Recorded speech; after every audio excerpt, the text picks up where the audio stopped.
Hello बच्चों, कैसे हैं आप लोग। ज्ञान की नगरी काशी से मेर जी का प्रणाम। तो बच्चों, आगे हम लोग नेक्स्ट टॉपिक के में बढ़ने जा रहे हैं। हम लोग डिफरेंट पार्ट्स ऑफ लीफ के बारे में पढ़ने जा रहे हैं। और लीफ में भी सबसे पहले हम लोग पढ़ने जा रहे हैं डाइकॉट लीफ के बारे में। तो पहले बच्चों, डाइकॉट लीफ और मोनोकॉट लीफ के बारे में थोड़ा सा एक बेसिक आइडिया ले लेते हैं। तो डाइकॉट लीफ होती है, उसका साइज जनरली छोटा होता है as compare to monocot leaf. और मोनोकॉट लीफ का जो साइज़ होता है काफ़ी बड़ा होता है एज़ कम्पेयर टू प्लांट के साइज़। जैसे आप बताइए, मोनोकॉट है बनाना, बनाना की लीफ देखिए साइज़ कितना बड़ा है। मेज़ का देखिए, सॉर्गम का देखिए। तो प्लांट की कम, जैसे मेज़ इतना बड़ा प्लांट है, उसकी लीफ इतनी बड़ी बड़ी है लीफ। तो प्लांट के साइज़ कंपेरिजन में, प्लांट की हाइट के साइज़ कंपेरिजन में मोनोकॉट की लीफ का साइज़ काफ़ी बड़ा होता है। मोनोकॉट की लीफ बड़ा होती है। और आप ध्यान देंगे कि मोनोकॉट लीफ जो होती है, जैसे मेरे हाथ देखिए, ये जिस एंगल पे है लगभग, अगर ये इसको स्टेम माने तो उसी एंगल पे मोनोकॉट की लीफ होती है। जब सनलाइट इधर से आती है, इधर से भी लाइट पड़ेगी और इधर से भी लाइट पड़ेगी। जब दोनों तरफ से लाइट पड़ेगी तो क्या होगा कि दोनों तरफ सेम अमाउंट में लाइट पड़ती है। जबकि अगर डाइकॉट लीफ की बात करें तो डाइकॉट लीफ लगभग परपेंडिकुलर, ये स्टेम है तो इस पर कुछ इस तरह से होती है। तो ऊपर की तरफ लाइट ज़्यादा पड़ती है और नीचे तरफ लाइट कम पड़ती है। तो इसीलिए मोनोकॉट की जो लीफ है, मोनोकॉट की लीफ में दोनों साइड स्टोमेटा का नंबर सेम होता है। और जबकि डाइकॉट लीफ में या अपर सरफेस पे स्टोमेटा का नंबर या तो बहुत कम होता है या तो एब्सेंट होता है। मोस्ट ऑफ द स्टोमेटा जो होते हैं वो लोअर सरफेस पे होते हैं। तो मोनोकॉट लीफ में दोनों साइड स्टोमेटा का नंबर ज़्यादा है, दोनों साइड सेम अमाउंट में धूप पड़ती है। तो मोनोकॉट लीफ का साइज भी बड़ा होता है। तो मोनोकॉट लीफ में रेट ऑफ ट्रांसपिरेशन भी ज़्यादा होता है। जबकि डाइकॉट लीफ में साइज अपर सरफेस पे तो स्टोमेटा नहीं होगा, या तो होगा तो बहुत कम अमाउंट में होगा। तो ट्रांसपिरेशन, रेट ऑफ ट्रांसपिरेशन जो होगा इस यहाँ की कंपेरेटिवली कम होता है, क्योंकि जो इतनी ज़्यादातर जो स्टोमेटा है वो लोअर सरफेस पे है और वो भी सनलाइट में डायरेक्टली नहीं आ रहे हैं। तो इसको आपको ध्यान रखना है। उसी बेसिस पे कुछ नाम इसके पढ़े हैं, आइए इसके नाम को देखते हैं। पहले तो इसमें वेनेशन की बात करें, रेटिकुलेट वेनेशन होता है डाइकॉट में। रेटिकुलेट वेनेशन का मतलब वेन्स और वेनलेट एक दूसरे के साथ नेटवर्क का फॉर्मेशन कर रहे हैं। जबकि मोनोकॉट ये बोलते हैं it has dorso and ventral surface, के डॉर्सल और वेंट्रल सर्फेस दोनों होते हैं। तो एपिडर्माटिक सिस्टम की बात करें, अपर सरफेस को हम लोग बोलते हैं क्या, एडेक्सियल सरफेस, और लोअर सरफेस को बोलते हैं एबैक्सियल सरफेस।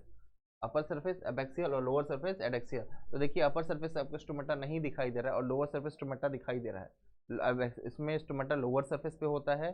ठीक है, आप ध्यान रखिए, जब एबैक्सियल सरफेस पे मोर नंबर स्टोमेटा होते हैं, ऐसी ऐसी लीफ को बोलते हैं हाइपोस्टोमेटिक लीफ। और गार्ड सेल जो होते हैं डाइकोट लीफ के, वो बीन शेप होते हैं। तो आपको ध्यान रखना, हाइपोस्टोमेटिक लीफ का मतलब हो गया कि स्टोमेटा लोअर सरफेस पे ज़्यादा होते हैं, मतलब एबैक्सियल सरफेस पे ज़्यादा होते हैं, इसको बोलते हैं हाइपोस्टोमेटिक लीफ। ठीक है, ये देखिए क्यूटिकल है, यहाँ भी एपिडर्मिस और क्यूटिकल है। और भी ये देखिए एडेक्सियल पे कोई स्टोमेटा नहीं, एबैक्सियल पे स्टोमेटा है। ये देखिए लीफ का टीएस है।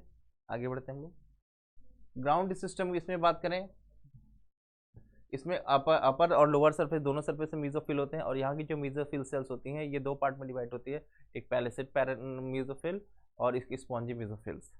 और दोनों मीजोफिल्स पैरेन्काइमा की बनी होती है, इसको भी आपको ध्यान रखना है। और इसी मीजोफिल सेल में क्लोरोफिल प्रेजेंट होता है, जो कि फोटोसिंथेसिस में हेल्प करता है। तो मीजोफिल दो तरह के, एक पैलिसेड मीजोफिल जो पैलिसेड पैरेन्काइमा बना है इसलिए पैलिसेड पैरेन्काइमा बोलते हैं, और दूसरा स्पॉन्जी पैरेन्काइमा, ये स्पॉन्जी मीजोफिल कहते हैं। ये कहाँ प्रेजेंट होता है, ये नियर द एडेक्सियल सरफेस। ध्यान रखेंगे, ये इमेज को देखते हैं। ये देखिए, इसको बोलते हैं पैलिसेड। ये जो आपको लॉन्ग जो स्ट्रक्चर दिख रहा है ये पैलिसेड है, और ये जो स्पेरिकल दिख रहे हैं ये स्पॉन्जी है। तो ये देखिए, जो अपर सरफेस पे एडेक्सियल सरफेस के पास है उसको क्या है, ये आपका पैलिसेड। और जो लोअर सरफेस के पास है ये स्पॉन्जी। देखिए, पैलिसेड में इंटरसेलर स्पेस आपको नहीं मिल रहा होगा, जबकि स्पॉन्जी में इंटरसेलर स्पेस पाया जा रहा है। देखिए जरा इधर, ये देखिए, these are elongated cell are arrange vertically and parallel to each other, एक दूसरे के पैरेलल होते हैं। सेल ओवल होते हैं, लूजली अरेंज होते हैं। इंटरसेलुलर स्पेस वो पाया जाता है उस कैविटी में पाया जाता है। और ये जो कैविटी होती है फिल्ड होती है एयर कैविटीज में। देखिए यहाँ पे जो कैविटी जो प्रेजेंट है इसमें एयर कैविटीज पाई जा रही हैं, जबकि उसमें एयर कैविटीज एब्सेंट होती है।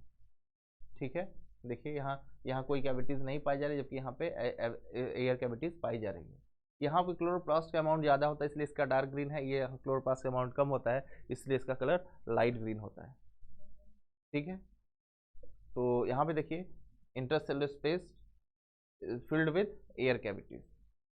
ठीक है, लीफ के देख लीजिए एनाटॉमी के ध्यान से, यहाँ क्वेश्चन आते हैं। आगे बढ़ते हैं हम लोग। वेस्कुलर बंडल की बात करें, वेस्कुलर बंडल होते हैं मिड रिब और वेन्स के बीच में वेस्कुलर बंडल पाए जाते हैं, और वेस्कुलर बंडल के ही बेसिस पे मिड रिब कितना पाया जाएगा, कैसा पाया जाएगा, ये डिपेंड करेगा मिड रिब के डायमीटर, डायमीटर जितना ज़्यादा वेस्कुलर बंडल्स का अमाउंट उतना ही ज़्यादा होती है। तो वही लिखा है the size of vascular bundle vary due to variation of thickness of veins. Vascular bundle के साइज के बेसिस पे थिकनेस जो होती है वेन्स का वो वेरी करती है। तो वेस्कुलर बंडल जो सराउंडेड होता है, ये बहुत ध्यान रखने वाली बात है, तो थिन वॉल्ड बंडल से सेल से सराउंडेड होती है, ठीक है। और जाइलम अपर सरफेस पे होता है, फ्लोएम कहाँ होता है, लोअर सरफेस पे होता है। और डाइकोट लीव्स को हम लोग डॉर्सी वेंट्रल लीफ भी कहते हैं, ठीक है, कि अपर का अलग फीचर है, लोअर का अपना अलग फीचर है। अपर सरफेस स्टोमेटा का नंबर कम है, लोअर सरफेस स्टोमेटा का नंबर ज़्यादा है। अपर सरफेस जो क्यूटिकल होती है थिक होती है, लोअर सरफेस क्यूटिकल कैसी हो जाती है, थिन हो जाती है। अपर कलर देखेंगे आप डार्क है, अपर सरफेस डार्क है, लोअर सरफेस का कलर थोड़ा लाइट होता है। अपर सरफेस पे क्लोरोफिल का नंबर ज़्यादा अमाउंट ज़्यादा पाया जाता है, लोअर सरफेस पे क्लोरोफिल का अमाउंट कम पाया जाता है। और ऐसी लीफ जिसके दोनों सरफेस अलग अलग बिहेव कर रहे हैं, इसको क्या बोल दिए, डॉर्सी वेंट्रल लीफ बोल दिए। जबकि मोनोकॉट के लीफ का अपर सरफेस और लोअर सरफेस दोनों सेम होता है, अपर सरफेस और लोअर सरफेस पे दोनों पे सेम अमाउंट ऑफ स्टोमेटा पाए जाते हैं। मोनोकॉट में अपर सरफेस और लोअर सरफेस पे क्यूटिकल की थिकनेस भी सेम होती है। अब मोनोकॉट में अपर सरफेस और लोअर सरफेस पे कलर भी सेम होता है। ऐसी लीफ जिसका दोनों के अपर सरफेस और लोअर सरफेस सेम होती है, उसको आइसोबाइलेटरल लीफ कहते हैं, ठीक है। ये देखिए adaxial, palisade mesophyll, air cavities, ये देखिए स्पॉन्जी मेसोफिल, सब stomatal cavity, adaxial epidermis, stomata. ये देखिए बंडल शीथ सेल, ये चारों तरफ जाइलम और फ्लोएम, ये देखिए जाइलम है, ये फ्लोएम है, उसके चारों तरफ क्या है, बंडल शीथ सेल प्रेजेंट है। तो टीएस है किसका, डाइगॉट लीफ का, इसको आप ध्यान रखेंगे। Different part of monocot leaf की बात करें, मोनोकॉट लीफ में वेरिएशन कैसा होता है, पैरेलल वेरिएशन होता है, ये हम लोगों ने मॉर्फोलॉजी में देखा था, ठीक है। आइसोबाइलेटरल लीफ होते हैं, सिमिलर होते हैं दोनों सरफेस, अभी हम लोगों ने इसकी बात की। मोनोकॉट लीफ में आपका जो गार्ड सेल होता है वो डंबल शेप होता है, इसको ध्यान रखेंगे। जनरली ये ग्रासेस में अच्छे से डंबल से आपको ग्रासेस में देखने को मिलता है। इक्वल नंबर ऑफ स्टोमेटा दोनों सरफेस प्रेजेंट होते हैं, ठीक है। इसको एम्पी स्टोमेटिक लीफ बोलते हैं। एम्फी मतलब बोथ, स्टोमेटा मतलब स्टोमेटा जिसके दोनों सरफेस में स्टोमेटा पाया जाएगा, उसको एम्फी स्टोमेटिक लीफ कहते हैं। तो गार्ड सेल जो होता है मोनोकॉट में वो डंबल शेप्ड होता है, ये हम लोगों ने भी बात किया है, ठीक है। देख लीजिए एक बार इमेज को।